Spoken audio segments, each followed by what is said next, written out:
These are not my sunglasses. These are my wife's sunglasses. And she doesn't wear them. She bought them, she paid for them. But she says that they do not compliment her face. Bitch, why do you need sunglasses to compliment your face? I compliment her face every day.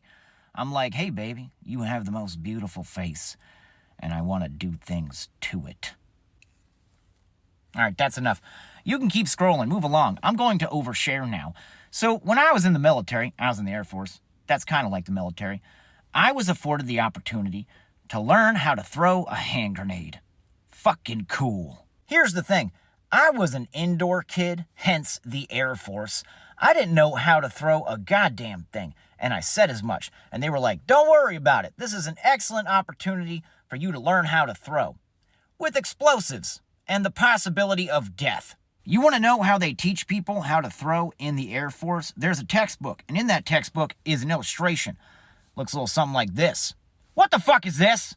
Nobody throws like that. You might throw down like that at a disco of some sort.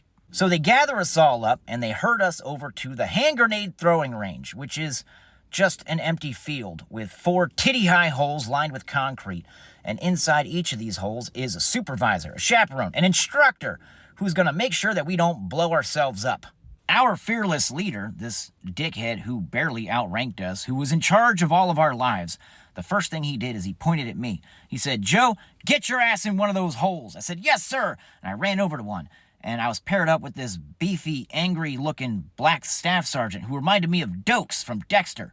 And he handed me a grenade. And I looked at the grenade, and I looked at him, and I said, you better do everything I tell you to do. He said, oh yeah, why is that? And I said, because I'm holding a thermal detonator. He said, shut up, nerd, and fucking throw it. Luckily, I have a photogenic memory, and I remembered our rigorous training that we just went through 37 minutes ago, and I tried to make myself look exactly like the guy in the illustration. Let's see it again.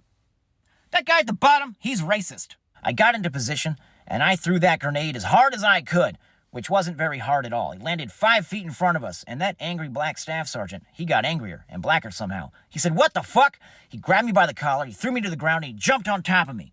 And nothing happened, because I forgot to pull the pin. This guy's crushing me, and I have to push him off of me as hard as I can, which wasn't very hard at all. But you know what was hard? He was. We get to our feet, we make eye contact, like, surprise, motherfucker. He was embarrassed. I said, it's okay, Sarge. Me too. We both learned a lot more than we wanted to about each other that day. I was hard. I was rock hard from fear and aggressive human contact. And him, he was half-mast. I don't even think that was his true form, and he was still bigger than me. Ridiculous.